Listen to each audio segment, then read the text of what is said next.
Hey everybody, it's Roni here, and so in today's Art with Roni video, we're going to be turning cardboard and foam into fun custom prints.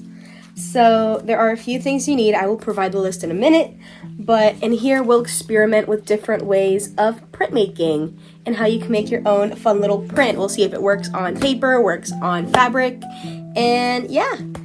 Tune in to see how we can make these cute prints. And if you enjoyed this kind of content, make sure to hit that thumbs up button and consider subscribing in order to see more. I have the playlist linked down below with other fun tutorials. And yeah, let me know in the comments if you have made any. And also tag me on socials, also linked down below, so I can see how they turned out. Alright, and without further ado, let's get into the video. For your materials, you're going to need a variety of things. So first you can use a pen, pencil, or a ballpoint tool. Then you can use an X-Acto knife or scissors. Then you do definitely need a paint roller. A paintbrush is optional. And then you can use paint or ink. I'm using Speedball brand ink. And then you can get some craft foam. This is also a necessity. And then some cardboard to glue your print on. Then you need some glue and parchment paper. So we're starting off with our parchment paper, and you're going to do a fun little sketch. It is transparent, so you can put it on top of a screen to trace it, or just freehand drawing. I'm just making this cute little flower. Then using your pen or pencil, you can go ahead and poke holes, kind of outlining your design, almost creating a, connect the dots on your foam. Then using either your pen or ballpoint tool, you're going to go and kind of emboss it in. So you're going to create these indentations that will create the lines of your print. So you definitely want to do those a little deeper, just so then you can see them. Then I'm using my scissors to cut around where my print's going to be. You can make it a square, you can make it a circle. This is where you can use the X-Acto knife and do whatever you want. Then I'm going to go ahead and glue it onto the back of my scrap cardboard. And that will create the plate of my print.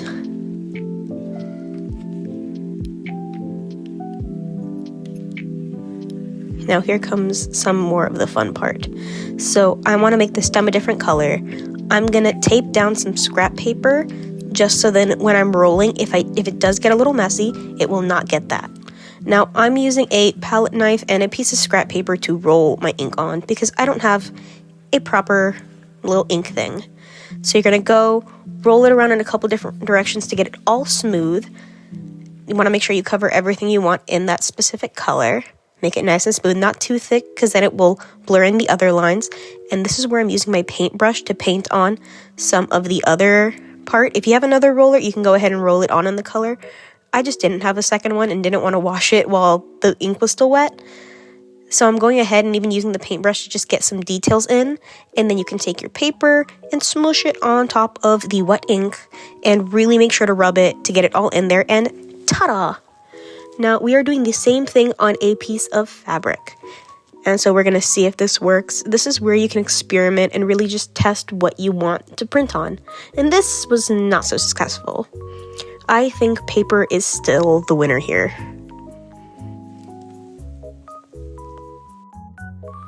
Alrighty, so after that first super successful print, we did a couple different methods.